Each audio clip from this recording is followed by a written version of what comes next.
Thanks for tuning in to Narcos Cipolla TV. This is Evangelist Nana Cipolla coming to you once again on our Freedom Friday program. We're here to empower ourselves for positive transformation. Our topic today is 13 human values to effectively eliminate bullying. 13 human values to effectively eliminate bullying.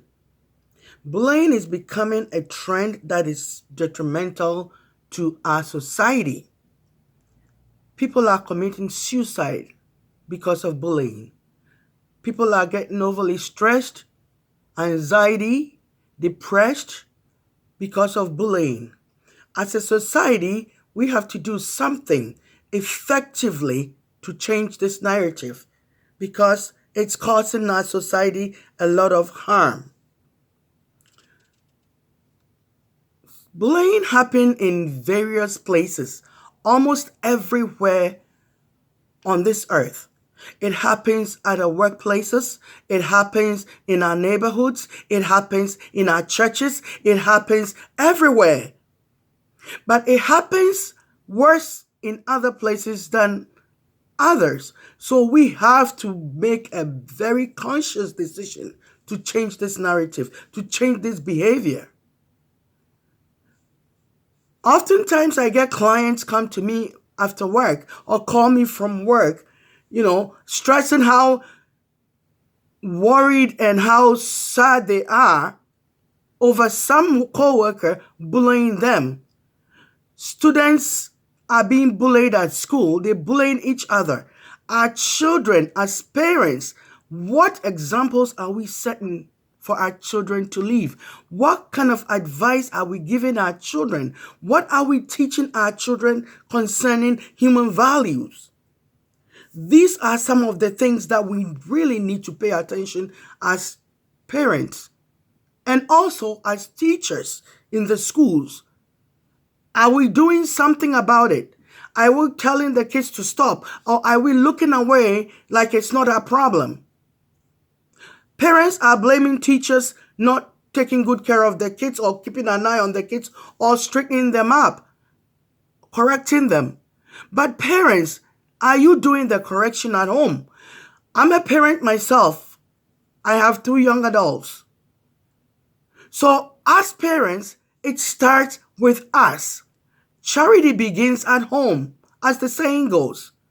If we correct our children and advise them, give them good counsel, I think the kids will go out behaving differently. Kids are kids. We all been kids before if you're not a kid now. We all been kids before. We don't listen 100% of the advice our parents give us, but we listen to at least 80% of it. And the ones we don't listen to, we think when we're doing the wrong things. It comes to us. And sometimes it pulls us away from doing that wrong thing. So it starts with us. We are the root of corrections for our children as parents.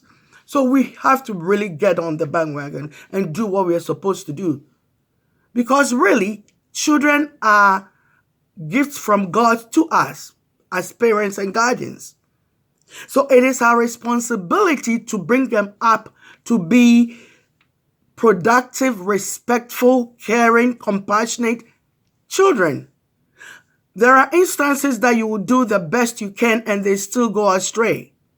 But you know within your heart you did the best you can within your power. So my question to any parent under the sound of my voice, are you doing your parental duties properly? Or are we busily working hard and, acquiring possession and material things and neglecting to see what our kids are up to? Or are we seeing, everybody sees their kids as great kids, they're good kids. You can't vouch 100% for your kids. You can only vouch for them when they are in your stomach. Even then, when you're pregnant with them, you can't tell 100% what they're doing in that belly.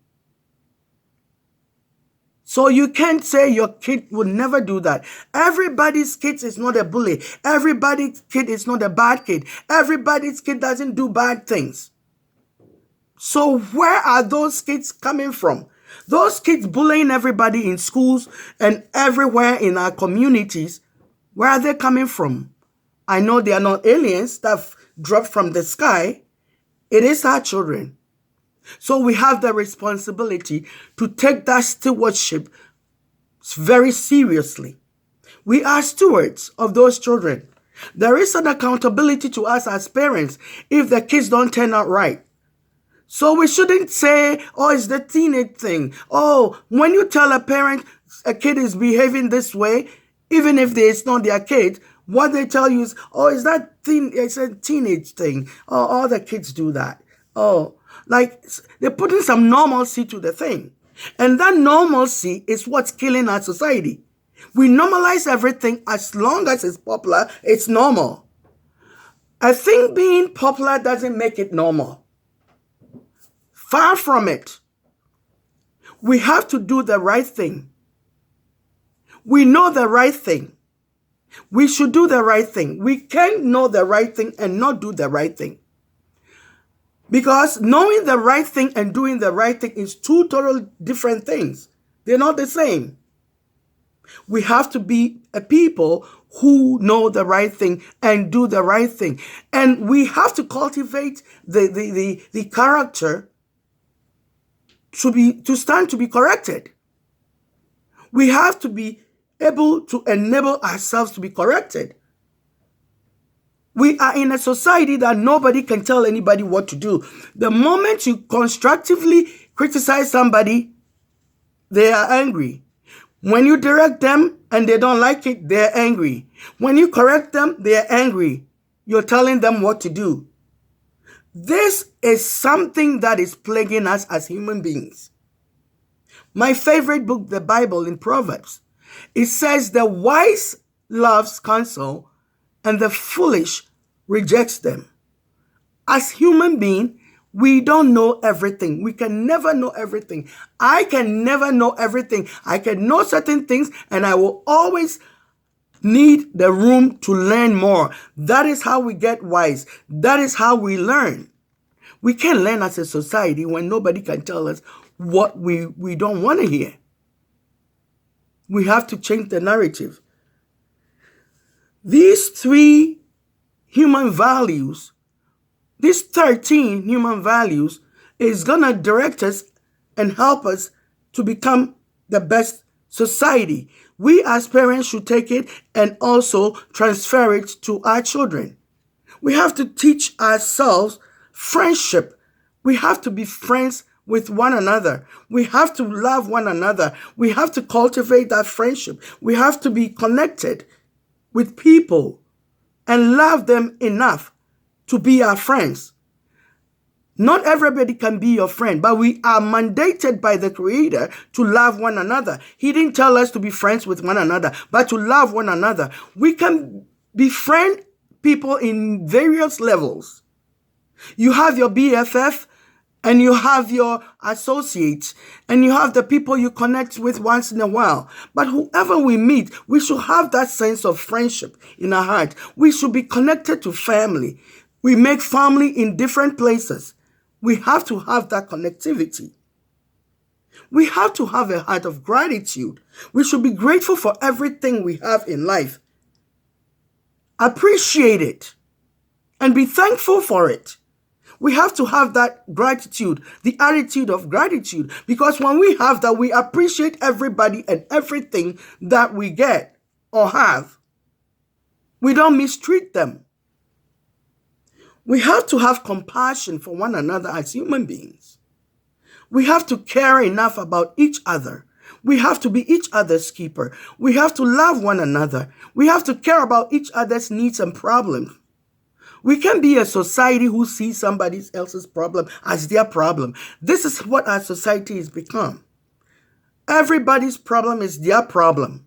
But we fail to see that if we don't rectify that situation or help that person to solve that problem, it ends up becoming our problem. Not their problem, but all of us, our problem. So we have to cultivate that heart of compassion. We have to be kind to one another. Kindness is not weakness.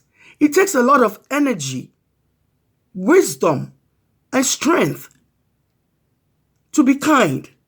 Being kind to one another can be a lifesaver. Everybody is carrying something they're dealing with. Right now, you and I may be standing beside somebody who desperately is trying so hard not to fall apart. We have to choose kind words, kind gestures, and kind actions towards one another. It is very important. We have to have empathy for one another.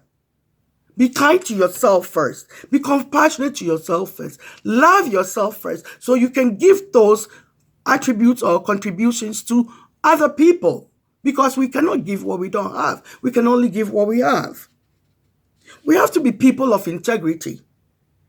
The inner knowing that we are doing the right thing when somebody's watching and when nobody's watching. We have to learn to treat others as we wish to be treated. We have to be giving. We have to be people of giving. A heart of giving we should have. It comes within the compassion character. When you're compassionate, you love and you give without walls and boundaries. You give without expecting anything from the person you're giving to. We have to be people who live in peace. We have to be peacemakers. Our very existence should be peacemaking, so that when there's a chaotic situation somewhere and we get there, peace reigns in that place. We have to choose to be the people to forgive first, to create that peaceful environment. We can't change hatred situation when we choose hate. We can only change it when we choose peace. So this is one area that we as a people need to be very, very careful and make it a conscious